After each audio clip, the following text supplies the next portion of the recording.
우리 오늘 말씀 보도록 하겠습니다.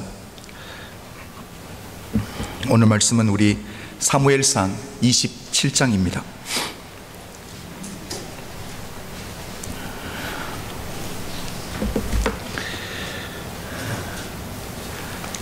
사무엘상 27장 전체를 볼 텐데 우리가 먼저 함께 읽을 말씀은 1절부터 7절까지 말씀, 우리 다 함께 봉독하도록 하겠습니다.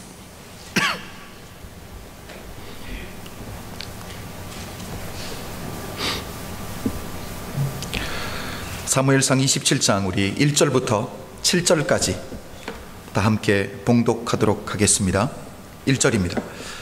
다윗이 그 마음에 생각하기를 내가 후일에는 사울의 손에 망하리니 블레셋 사람의 땅으로 피하여 들어가는 것이 상책이로다.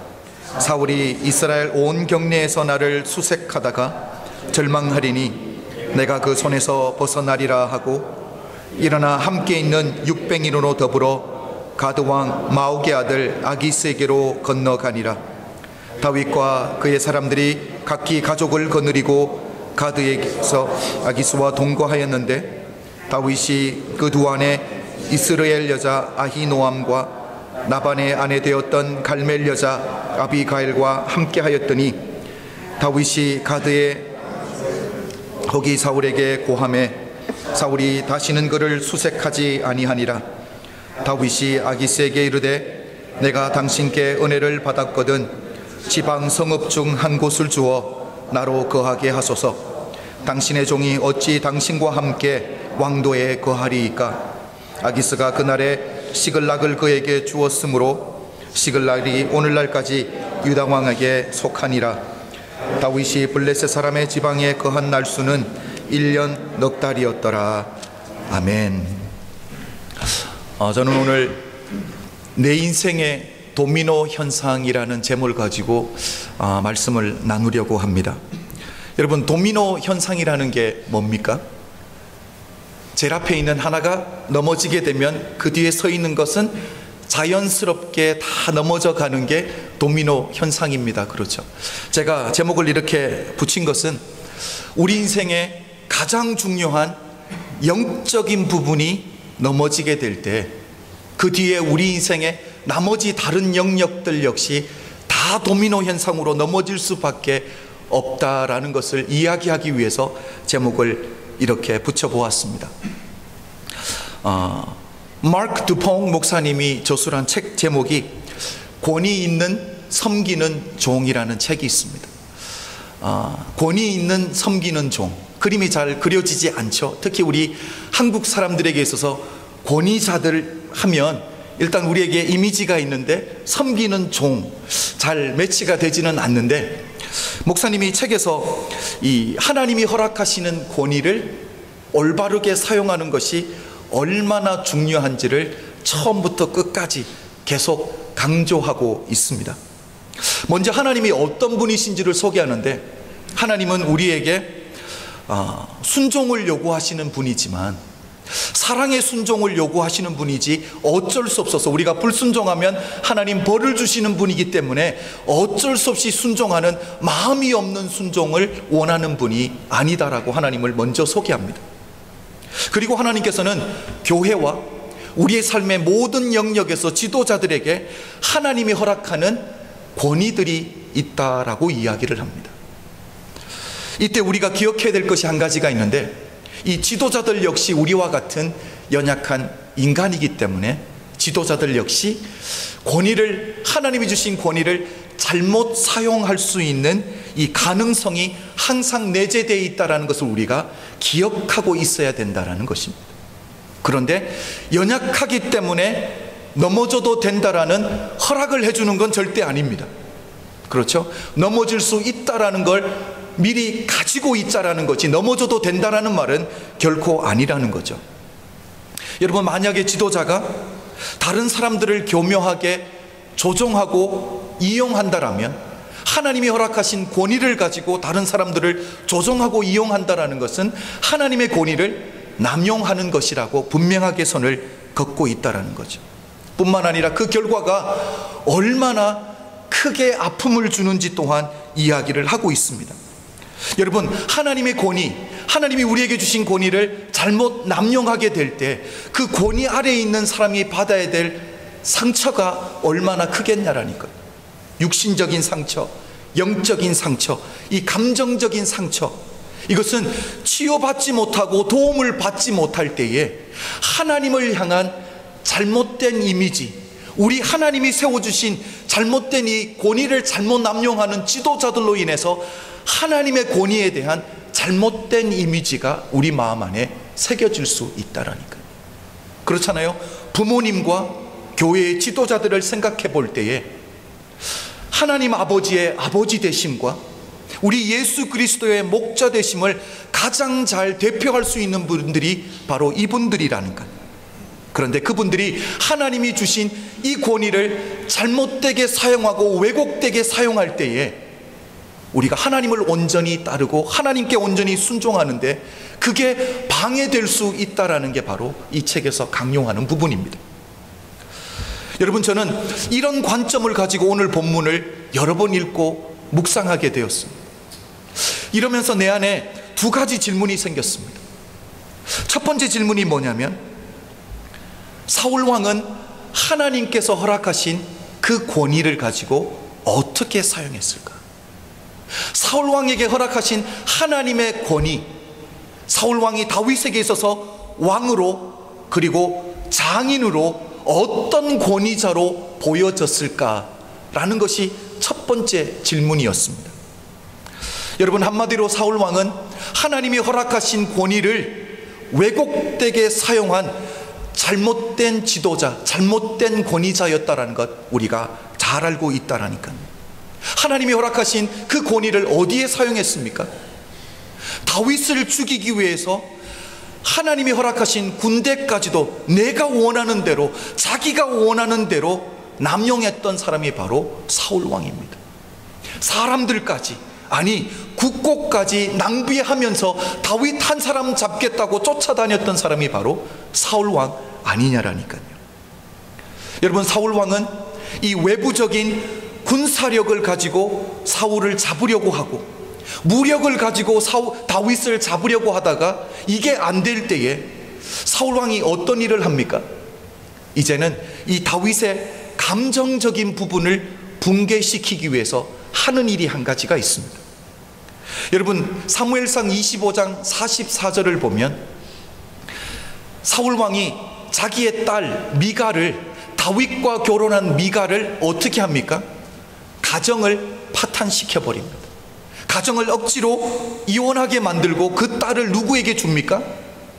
빌다라는 우리가 알지 못하는 한 사람에게 그 딸을 억지로 재혼시켜 버립니다. 이게 사울 왕이 노렸던 것이 무엇일까요? 어떻게든 다윗의 감정을 흔들어서 다윗이 감정적으로 흔들리게 될 때에 냉철하게 판단하지 못하고 혹시 실수하게 될 때 그때를 노려서 잡겠다라는 사울 왕의 계획이 그 안에 숨어 있다라는 사실이죠. 성경을 계속 보면 사울 왕은 다윗의 이 감정적인 부분만을 붕괴시키려고 했던 것이 아니라 이 다윗의 이 영적인 균형까지 깨트리기 위해서 자신에게 주어진 모든 권위를 남용하고 있는 사람이 바로 사울 왕이라는 거죠. 우리가 이미 사무엘상 22장에서 보았지만 제사장 아히멜렉이 다윗을 도왔다라는 그 사실 하나로 노베에 속해 있는 제사장 85명과 그리고 거기에 살고 있는 모든 사람, 아니 젖먹는 아이까지 철저하게 사울왕이 진멸시켜 버렸습니다. 이때 사울왕이 기대했던 것이 무엇일까요? 사울왕은 분명히 다윗이 이런 생각을 하기를 기대했을 거예요. 노베에 있는 제사장 85명과 아히멜렉 제사장이 이렇게 피해를 본 것이 나 때문이구나, 나 한 사람 없어지면 모두가 평안해질 텐데, 이런 마음을 가지기를 원했을 거예요. 그리고 스스로 자포자기하기를 원하기를 사울왕이 원하지 않았을까요?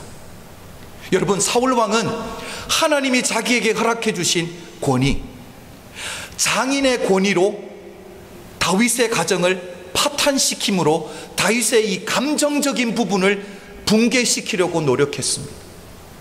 뿐만 아니라 하나님이 허락하신 왕의 권위로는 어떻게든 자신의 군사를 자기 마음대로 이용해서라도 다윗을 죽이는데 자기의 권위를 남용했던 사람이 바로 사울 왕이라는 사실입니다. 다윗 왕에게 비춰졌던 사울은 어떤 권위자였을까? 그 질문의 답은 뭘까요? 하나님의 권위를, 하나님이 허락하신 거룩한 권위를 잘못되게, 왜곡되게 남용했던 잘못된 권위자였다라는 사실입니다. 첫 번째 질문에 대한 답이었고요. 저한테 일어났던 이 두 번째 질문은 뭐냐면, 다윗이 이렇게 10년이라는 세월을 사울왕이 뒤쫓아오는 생활을 살았습니다. 도망자의 생활을 그렇게 살았습니다. 다윗이 이렇게 하나님이 허락하신 권위를 잘못 남용하고 왜곡하고 있는 사울의 그늘 아래 있으면서 어떤 영향력을 받았을까? 혹시 잘못된 부정적인 영향력을 받은 것은 없을까라는 질문이 제 안에 들었습니다. 여러분 생각해 보십시오. 10년이라는 세월을 도망자로 다윗이 겪어야 되고 지나가야 됐던 이 환경적인 어려움과 사울왕으로 인한 이 두려움이 얼마나 컸겠습니까? 먼저 저는 권위를 남용하는 사울왕의 부정적인 영향력을 다윗의 인생 가운데 찾다가 저는 먼저 영적인 부분을 발견하게 되었습니다. 여러분, 우리 1절을 다 한번 함께 보도록 하겠습니다. 1절 우리 다 함께 읽어볼까요? 시작. 내가 후일에는 사울의 손에 망하리니 블레셋 사람의 땅으로 피하여 들어가는 것이 상책이로다. 사울이 이스라엘 온 경내에서 나를 수색하다가 절망하리니 내가 그 손에서 벗어나리라 하고. 여러분, 1절에서 제가 그 마음에 생각하기를, 거기에 제가 밑줄을 그어두었습니다. 여러분, 다윗이 사울왕의 손에서 벗어나기 위해 블레셋 땅으로 도망가겠다고 결정하게 되었는데, 그 결정하게 된 과정이 무엇이냐라니까요. 하나님 앞에 기도하고 하나님의 음성을 듣고 움직였습니까? 하나님 앞에 기도했다라는 말은 없습니다. 뭐라고 말하고 있습니까? 생각하기를. 여러분, 다윗은 이렇게 중도한 일을 결정해야 되는데 하나님 앞에 엎드려서 기도한 것이 아니라 인간의 선에서, 자기 경험의 선에서 생각하고 판단하고 움직였다라니까. 여러분, 이것을 봐도 이미 사울왕의 이 잘못된 권위가 다윗의 인생 가운데서 어떻게 표현되고 있는지를 벌써 보게 되는 거죠. 여러분, 저는 다윗의 이런 모습이 전혀 이해되지 않는 것은 아닙니다. 여러분, 10년이라는 세월을 다윗이 어떻게 살았습니까? 굴로, 숲으로, 광야와 사막으로, 사람이 살 수 없는 곳을 가도 불안하니까 이제는 어디까지 갑니까? 사울왕의 손이 미치지 아니하는, 여러분, 블레셋까지 오늘 본문을 보면 두 번째 아닙니까? 우리가 이미 보았듯이 사무엘상 21장을 보면 다윗이 블레셋으로 도망갔다가 미친 채 하고 겨우 살아나서 도망 나온 것 여러분 기억하실 거예요. 오늘 본문이 벌써 두 번째입니다. 그리고 사무엘상 22장을 보면 할머니의 고향인 모압 땅으로까지, 여러분, 이렇게 도망가는 세월을, 불안한 인생을, 여러분, 안전하지 못한 인생을 10년을 살았다면 다윗의 마음에 얼마나 큰 스트레스가 되었을까 한번 상상을 해보자라는 거죠. 여러분, 그런데 어쩌면 이렇게 다윗이 나름대로 숨는다고 숨었는데 꼭 사울왕에게 신고해 주는 사람이 꼭 있었습니다. 그렇죠? 지난주에도 보았듯이 다윗과 똑같은 지파, 유다 지파 사람인 누굽니까? 10사람들이 다윗이 어디에 숨어 있는지 신고하는 부분도 보았습니다. 여러분, 다윗이 누구를 믿을 수 있겠습니까? 어딜 가야 마음을 놓을 수가 있겠습니까? 이제는 도망다니는데 다윗 혼자가 아니잖아요. 그렇죠?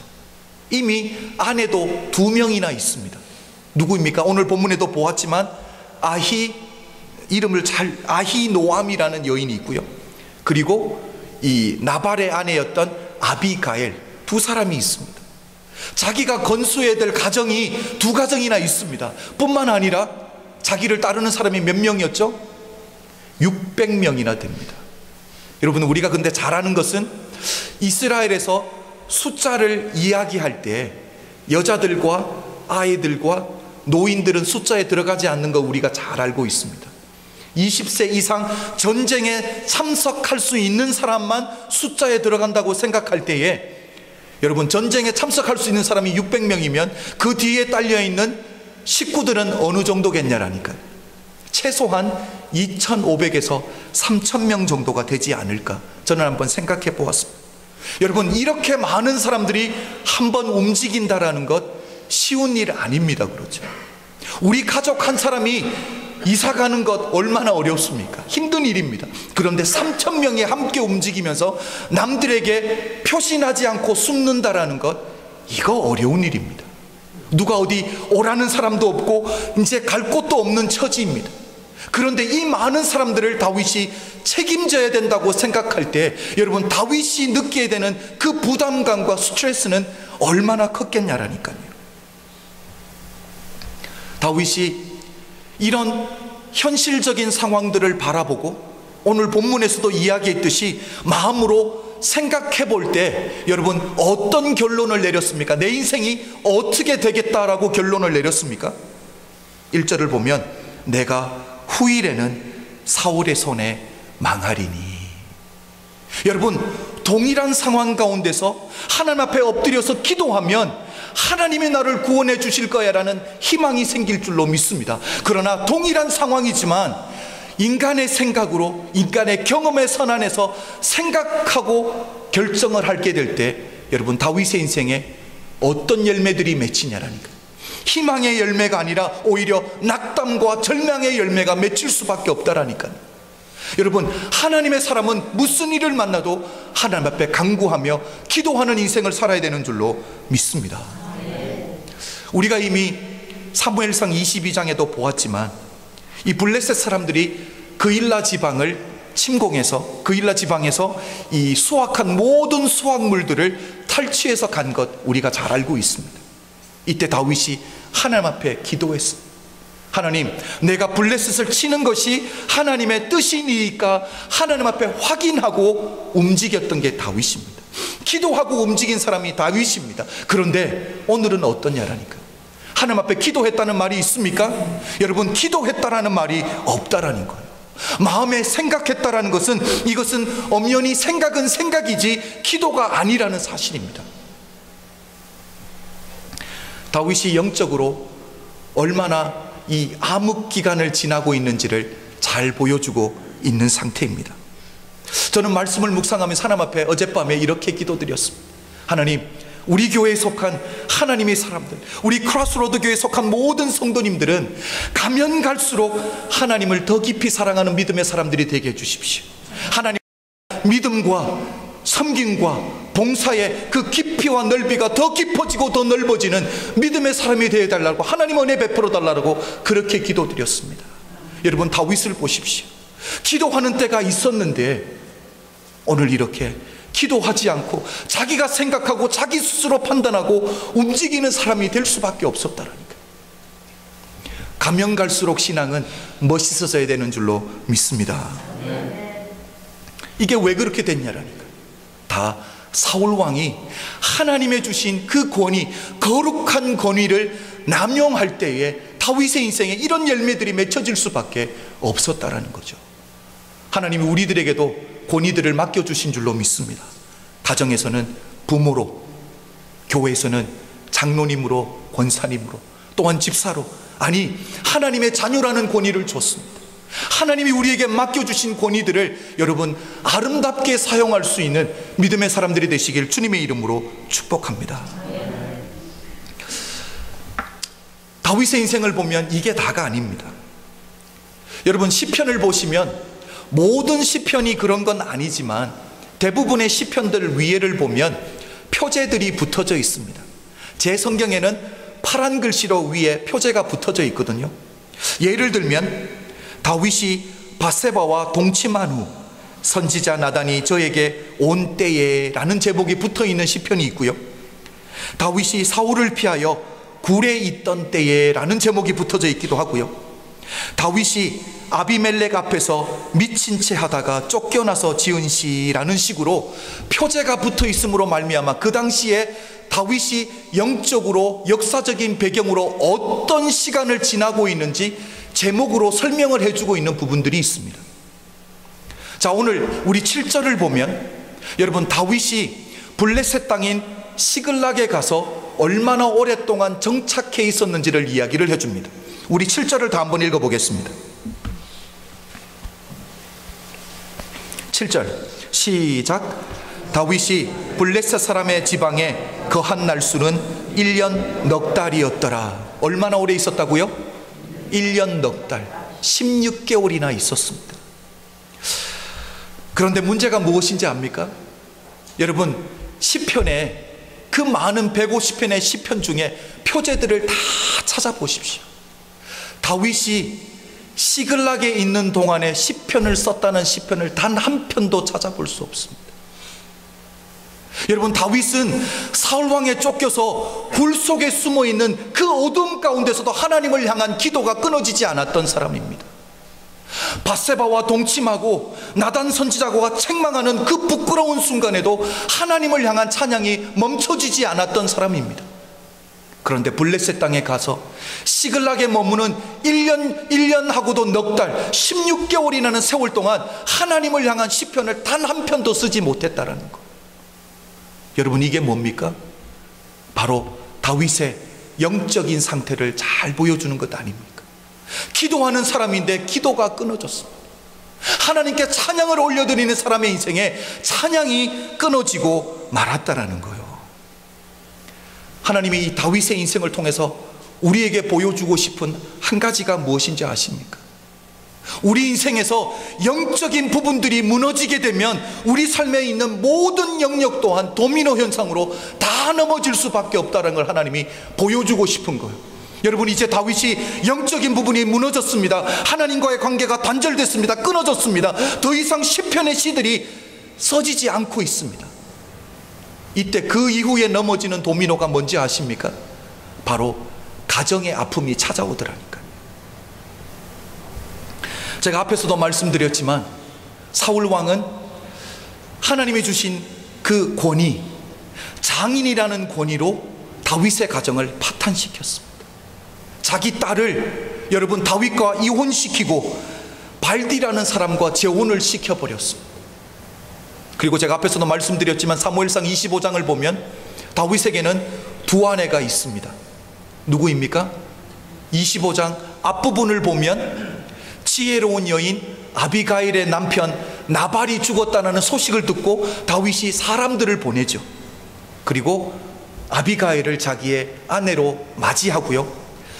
그리고 바로 이어져서 나오는 절이 뭐냐면 다윗이 아히노암이라는 여인을 아내로 맞이했다라는 이야기가 나옵니다. 그래서 사무엘상 25장을 보면 다윗이 결혼한 순서가 아비가일과 먼저 결혼하고 그 이후에 아히노암과 결혼한 것 같이 보입니다. 그런데 오늘 본문을 보면 이름의 순서가 어떻게 되어 있는지 여러분 아실 거예요. 분명히 아히노암의 이름이 먼저 나오고 그리고 아비가일의 이름이 나중에 나옵니다. 뿐만 아니라 오늘 본문 이후에 나오는 모든 성경에서 이 두 사람의 이름이 나오는 곳을 찾아보면 아히노암의 이름이 먼저 나옵니다. 특히 역대상 3장을 보면 다윗의 자녀들의 이름을 소개하고 있는데 거기서 역시 아히노암의 이름이 먼저 나옵니다. 여러분, 성경에서 이름이 먼저 나온다라는 것은 더 위치적으로 지도자라는 뜻도 되고요, 아니면 연장자라는 뜻도 되고요, 윗사람이라는 뜻도 된다라는 거예요. 그래서 여기서 우리가 알 수 있는 것은 다윗이 누구랑 먼저 결혼했다는 것을 알 수 있는 거예요. 아히노암과 먼저 결혼했다는 것을 우리가 알 수 있습니다.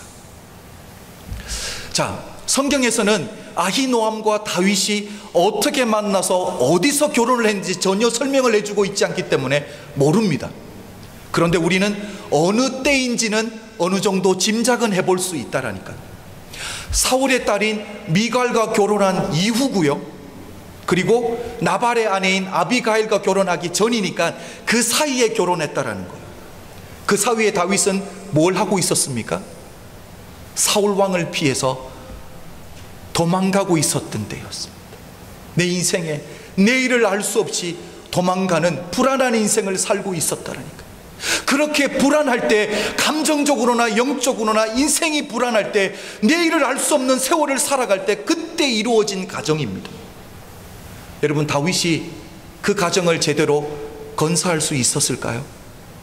다윗이 아히노함에게 정말 따뜻한 마음으로, 여유 있는 마음으로 한 번이라도 다가갈 수 있었겠습니까? 그런 분위기 속에서 늘 도망가는 인생, 늘 불안한 인생 가운데서 가정을 제대로 지킬 수 있었겠냐라니까요.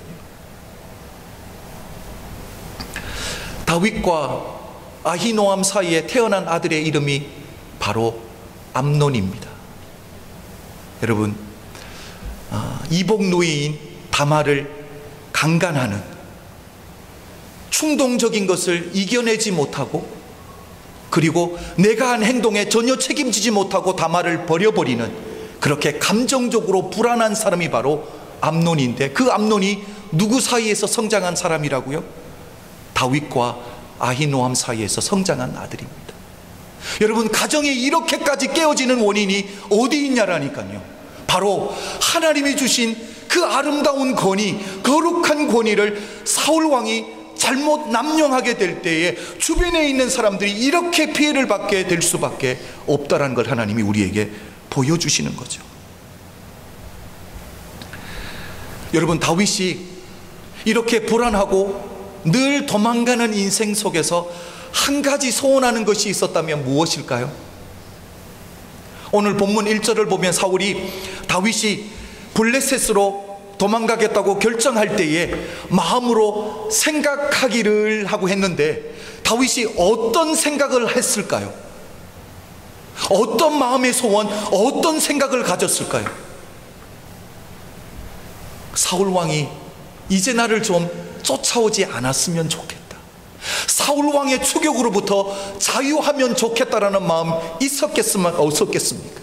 그 마음이 가장 컸을 거예요. 사울 왕의 추격으로부터 자유한 인생이 되고 싶다는 마음이 가장 컸을 거거든요. 다윗이 블레셋 땅으로 도망간 이후에 다윗의 그 생각과 소원이 어떻게 되는지 한번 볼까요? 4절입니다. 우리 4절을 다 한번 읽어보도록 하겠습니다. 4절 시작. 다윗이 가드에 도망한 것을 혹이 사울에게 고하매 사울이 다시는 그를 수색하지 아니하리라. 여러분, 다윗이 생각한 대로, 다윗이 소원한 대로 일이 이루어졌습니까? 아니 이루어졌습니까? 이루어졌습니다. 그렇죠? 사울 왕이 나를 좀 안 쫓아왔으면 좋겠다라는 마음의 소원이 있었는데 4절 마지막을 보면 그를 수색하지 아니하리라. 사울이 더 이상 쫓아오지 않는 거예요. 여러분, 다윗이 원하는 것이 이루어졌습니다. 다윗의 마음의 소원이 이루어졌습니다. 여기서 우리는 조금 더 깊이 생각할 필요가 있습니다. 다윗이 생각한 대로, 소원한 대로 사울 왕이 다윗을 쫓아오는 일은 멈춘 것 맞습니다. 그렇다고 다윗이 하나님의 약속의 땅인 이스라엘을 떠나서 블레셋으로 가는 것을 하나님이 허락해 줬다라고 말할 수 있겠냐라니까요. 그러니까 내 마음의 소원이 이루어졌다고 하나님이 주신 축복이라고 말할 수 있겠냐라니까요. 그건 아니다라는 거죠. 그렇죠? 여러분, 신앙의 관점으로 보자라는 거예요. 신앙의 관점으로 보면 여러분, 사울 왕에서 자유한 것 맞습니다. 사울 왕으로부터 자유한 것은 맞는데 하나님의 임재를 상징하는 약속의 땅을 떠나서 하나님을 섬기지 않는 이방 땅으로 갔다라는 거. 여러분, 이걸 오늘날로 해석하면 어떻게 해석해야 됩니까? 교회를 떠난 것입니다. 여러분, 신앙을 잠시 쉬고 있는 것입니다.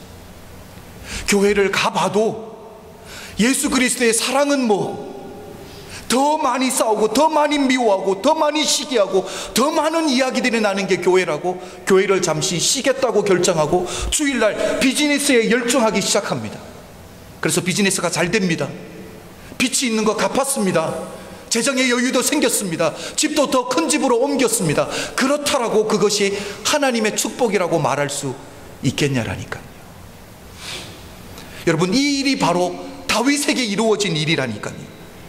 시글락에 가서 하나님을 모르는 땅에 가서 잠시 육신적인 평강은 얻었습니다. 사울 왕이 더 이상 쫓아오지 않습니다. 인간적인 생각으로 얻어낸 평안입니다. 환경적으로 얻어낸 평안입니다. 그런데 그 평안은 오래가지 못한다라는 사실입니다. 여러분, 우리 8절과 9절 성경책을 다 보셔야 됩니다. 8절과 9절 한번 읽어보도록 하겠습니다. 다윗이 시글락에서 무엇을 하고 있는지를 이야기해 줍니다. 8절과 9절 다 함께 읽습니다. 시작. 다윗과 그의 사람들이 올라가서 그 술 사람과 기르스 사람과 아말렉 사람을 침노하였으니 그들은 옛적부터 술과 애굽 땅으로 지나가는 지방의 거민이라. 다윗이 그 땅을 쳐서 남녀를 살려두지 아니하고 양과 소와 나귀와 약대와 의복을 취하고 돌아와서 아기스에게 이르매. 지금 다윗과 다윗을 따르는 사람들이 뭐가 됐습니까? 도둑대가 되었습니다. 그렇죠. 길가에 숨었다가 사람들 지나가는 것 도둑질하는 도둑대가 되어버렸어요. 그런데 가만히 보면 도둑대가 아니에요. 그렇죠. 강도입니다. 사람까지 다 죽여버립니다. 그 이유는 이미 우리가 잘 알고 있잖아요. 그렇죠. 혹시 자기가 강탈한 물 빼앗겼던 사람들이 이 왕에게 찾아, 블레셋에 있는 왕에게 찾아가서 다윗이 우리를 공격했다라고 신고하면 다윗이 위험해지니까 아예 증인들을 남겨놓지 않기 위해서 증인들을 다 죽여버렸습니다. 여러분, 다윗은 강도의 때가 되었고요, 그리고 살인자가 되었습니다. 이게 다가 아니라니까요. 여러분, 오늘 왕을 찾아갔더니 아기스 왕이 물어봅니다. 오늘은 어디 가서 도둑질 해왔느냐라고 물어보니까 다윗이 거짓말을 합니다. 오늘은 내가 이스라엘 남방에 있는 땅에 가서 도적질 해왔다라고 거짓말을 하는데, 거짓말이 얼마나 거리낌 없이 자연스럽게 나오는지 모릅니다. 이미 이제는 거짓말하는 게 유스트 돼버렸다라는 거죠. 여러분, 지금 다윗의 모습을 한번 보자라니까요. 하나님의 임재를 상징하는 약속의 땅을 떠나서 하나님을 모르는 이방 땅에 정착하면서 강도떼가 되었습니다. 그리고 사람을 죽이는 살인자가 되었습니다. 그리고 자기가 피게 되지 않겠다라고 사람들 앞에서 거짓말을 이제는 너무도 거리낌 없이 자연스럽게 하는 그런 사람으로 전락했다라니까요. 영적인 부분은 그렇지만 육신적인 부분만 보면 다윗은 블레셋에 온 이후로 자기가 원하는 것 다 이루었습니다. 사울 왕이 더 이상 추적하지 않아서 마음의 평강은 얻었습니다. 그리고 자기가 도적질 해온 이 물건들 가드 왕과 함께 나누면서 가드 왕의 믿음과 신뢰도 얻었습니다. 그러니까 세상적으로 성공하고 먹고 사는데 문제 없고 세상 사람들로부터 믿음과 신뢰는 얻었습니다. 그런데 그러면서 하나님의 믿음과 하나님의 신뢰는 다 잃어버렸다라는 사실입니다. 여러분, 저는 다윗의 인생을 보면서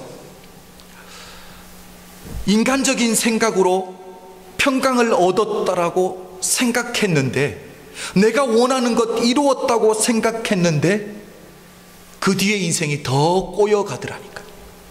문제가 더 커져가더라니까요. 저는 이런 생각을 한번 해보게 되었습니다. 믿음의 사람은 무슨 일이 있어도 하나님의 믿음과 신뢰를 얻어야 되는 사람들인 줄로 믿습니다. 여러분, 인생을 살아가는 동안에 하나님의 믿음과 하나님의 신뢰를 얻어내는 자들이 되시기를 주님의 이름으로 축복합니다. 여러분, 세상 사람들이 볼 때 믿음의 사람들이 걸어가는 그 길 이해될까요? 결코 이해되지 않을 거예요. 세상에서 열심히 일해서 교회에다가 돈을 갖다 줘 11조를 내, 세상 사람들은 결코 이해하지 못합니다. 여러분, 아브라함이 자기 생명보다 귀한 그 아들 이삭을 번제로 드리러 가고 있는데 세상 사람들이 그 이야기를 들으면 이해가 되겠냐라니까요. 세상 사람은 믿음의 사람이 걸어가는 그 길을 결코 이해하지 못한다라는 사실이에요. 그런데 아브라함이 그 길을 걸어갈 수 있었던 이유가 무엇입니까? 바로 하나님이 주신 약속의 말씀을 붙들었기 때문입니다. 어떤 약속의 말씀입니까? 하나님이 후손을 축복해 주시는데 누구를 통해서요? 이삭을 통해서 축복해 주시겠다는 하나님의 약속의 말씀이 있었거든요. 그래서 아브라함이 믿었던 게 무엇입니까? 내가 하나님 앞에 이삭을 번제물로 드릴지라도 하나님이 이삭을 다시 부활시키리라는 믿음이 있었다는 거죠. 그러니까 그 길을 갈 수 있는 거예요. 여러분, 세상 사람들이 볼 때는 비웃는 길일 수 있지만 아브라함이 걸어간 그 믿음의 길은 바로 하나님의 믿음과 신뢰를 얻었던 길인 줄로 믿습니다. 그래서 믿음의 조상이 되는 거예요. 우리 주님은 어떻습니까? 죄로 인해 죽었던 우리에게 여러분 영원한 생명 주시기 위해서 십자가상에서 피와 땀과 물을 다 쏟으실 때 우리 주님이 붙들었던 하나님이 주신 약속의 말씀 한 가지가 무엇입니까? 사흘 만에 부활하겠다라는 약속의 말씀이 있었기 때문이죠. 여러분, 약속의 말씀을 붙들게 될 때 고통의 십자가 길도 기쁨으로 걸어가게 되는 줄로 믿습니다. 여러분, 우리 주님이 하나님이 주신 그 약속의 말씀을 붙들고 이 땅에 걸어갈 때는 세상에서는 건축자의 버린 돌이 될 줄 몰라도 우리 하나님 나라에 있어서는 모퉁이들이 되신 줄로 믿습니다. 오늘도 그 바로 모퉁이 돌 되신 그 주님 곁으로 우리 믿음의 사람 한 사람 한 사람이 하나님의 거룩한 교회들을 세워가게 되는 줄로 믿습니다. 여러분, 다윗은 어떻습니까? 다윗이 왜 이렇게 흔들렸습니까? 왜 하나님의 임재가 있는 약속의 땅을 떠나서 블레셋으로 갔던 이유가 무엇입니까? 하나님이 주셨던 약속의 말씀이 있는데 그 말씀이 흔들려 버렸더라는 거예요. 하나님이 주셨던 약속의 말씀은 다윗이 이스라엘의 왕이라는, 하나님이 기름 부어 주셨는데 그렇다면 내가 믿음으로 살다가 죽는 한이 있어도 하나님이 나를 부활시켜서라도 왕으로 세울 거라는 그 믿음이 있었으면 담대하게 그 길을 걸어갈 수 있었을 거예요. 여러분, 오늘 믿음의 사람들이 붙들어야 될 것이 무엇입니까? 하나님이 내게 주신 약속의 말씀을 붙들어야 되는 줄로 믿습니다. 여러분, 그렇다면 약속의 말씀이 있으려면 내가 하나님 앞에 매달려서 약속의 말씀 하나쯤은 얻어내야 되는 것 아니냐라니까요. 그래야지 내가 어떤 인생의 상황 가운데서 그거 붙들고 그 길을 지나갈 것 아니냐라니까요. 여러분, 하나님께서 주시는 그 약속의 말씀을 붙들기 위해서 믿음의 사람들은 몸부림쳐야 되는 줄로 믿습니다. 그거 붙들면 고난의 길도 가지는 줄로 믿습니다. 그거 붙들면 신학의 길을 포기하지 않는 줄로 믿습니다. 그래서 결국은 하나님이 기뻐하시는 믿음의 사람으로 온전히 세워져 나가게 될 줄로 믿습니다. 여러분, 오늘도 우리에게 하나님의 은혜가 있는 줄로 믿습니다. 하나님이 우리를 새롭게 해주실 때만이 우리가 이 길을 갈 수 있는 거예요. 그래서 저는 마지막으로 우리 사랑하는 성도님들과 우리의 신앙 고백을 찬양으로 한번 했으면 좋겠습니다. 우리 하나님께 새로운 영을 우리에게 부어달라고, 우리를 새롭게 해달라고 우리 신앙으로 고백하겠습니다. 여러분, 다 일어나서 우리 찬양으로 하나님 앞에 나아가도록 하겠습니다.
함께 기도하는 시간을 가졌으면 좋겠습니다. 여러분, 다윗의 인생 가운데 영적인 부분이 무너지고 나니까 그 인생의 모든 영역에서, 가정에서부터 도미노 현상이 일어나기 시작했습니다. 여러분, 여러분의 인생에 혹시 믿음이 흔들리지는 않았습니까? 하나님을 향한 믿음이 흔들리지는 않았습니까? 이 시간 하나님 앞에서 내 스스로를 돌아보며, 하나님, 무슨 일이 있어도 하나님 내게 주신 그 약속의 말씀 놓치지 않고 흔들리지 않은 하나님의 사람 되게 하여 주시옵소서. 신앙의 사람 되게 하여 주시옵소서.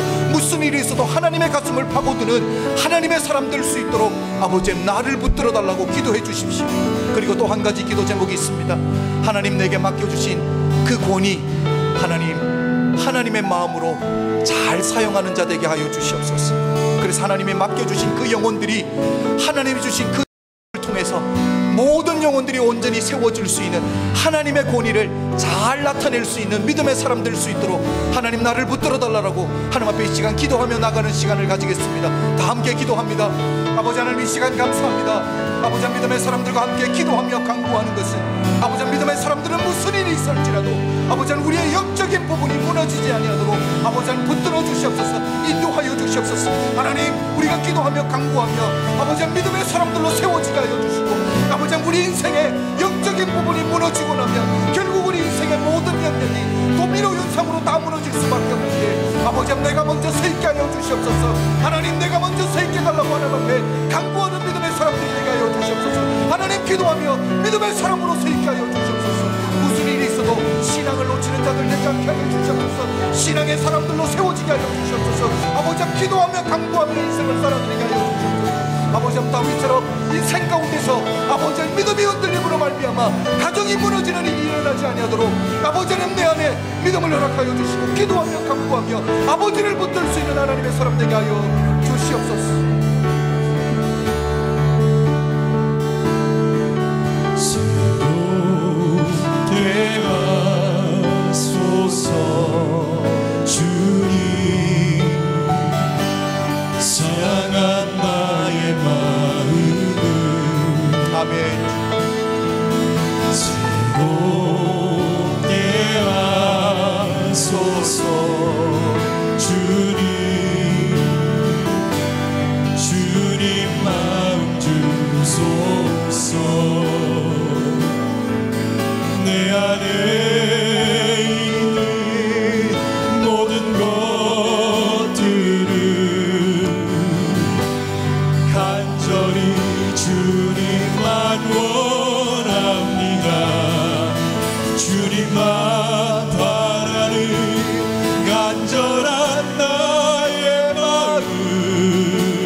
아버지 하나님, 오늘 우리 사랑하는 성도님들은 무슨 일이 있어도 우리 인생의 영적인 부분이 무너지지 아니하도록 지켜주시옵소서. 하나님, 믿음의 성분이 무너지지 아니하도록 하나님 우리를 붙들어 주시옵소서. 그래서 우리 가정도 지켜내게 하여 주시고, 우리 자녀들의 영혼들도 책임지게 해주시고, 하나님이 주변에 맡겨주신 많은 영혼들 아버지 하나님 주께로 인도하는 축복의 통로 되게 하여 주시옵소서. 아버지 하나님, 믿음의 사람들이 붙들어야 될 건 바로 하나님의 약속의 말씀인 줄로 믿습니다. 어떤 상황 가운데서도 하나님, 그 어려움도 통과할 수 있는 것은 하나님의 약속을 붙든 자만이 갈 수 있는 길인 줄로 믿습니다. 우리 믿음의 사람들이 말씀 붙들게 하여 주시옵소서. 말씀 위에 세워지게 하여 주시옵소서. 말씀 위에 뿌리 내리는 뿌리 깊은 영성을 갖춘 하나님의 사람들이 다 될 수 있도록 내 아버지 하나님 축복하여 주시옵소서. 아버지 하나님, 오늘도 믿음의 사람들이 예배 가운데 나오면서 빈손으로 나오지 않고 하나님 앞에 우리의 삶을 드렸습니다. 아버지 하나님, 주님 약속 말씀 기억하게 합니다. 하나님, 주님 앞에 기쁨으로 드린 그 손 하나님 더 넉넉하게 드리며 더 넉넉하게 나눌 수 있는 아버지 하나님 축복의 통로 될 수 있도록 우리 아버지 하나님 은총 베풀어 주시옵소서. 하나님의 교회가 든든히 세워질 줄로 믿습니다. 복음이 전하는 통로로 사용하여 주시옵소서. 지금은 우리 주 예수 그리스도의 은혜와 독생자를 아낌없이 허락하신 하나님 아버지의 극진하신 사랑과 성령님의 감화감동 역사하심이 오늘 이곳에 모인 모든 성도님들 머리 위에 지금부터 영원토록 함께 계실지어다. 아멘.